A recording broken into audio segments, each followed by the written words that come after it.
Не опитвайте това сами у дома.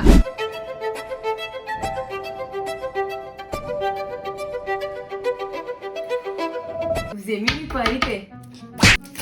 Това е хартия, която палиш и когато изгори, търкаш си ръцете и излиза джим. Тоест, правиш се на магиоти. Хайде да видим за 1 евро дали наистина е толкова магическо. Хора, откъсвам си 2. И имам си монетка. Евро е, българско евро. Понеже нямам пинсета, ще го направя тук. И моля ви, самолете се за мен да не ми се запали косата. Готови ли сте?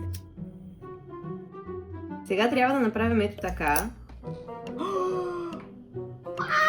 Такова яко, хора! Работи! Като за 1 евро е много яко, но не опитвайте това сами у дома, защото ще запалите къщата. Винаги съм искала да го кажа. Можете да го купите на децата си, можете вие да си го купите ако се дете. Така че, ей тази магическа хартия отива в топа.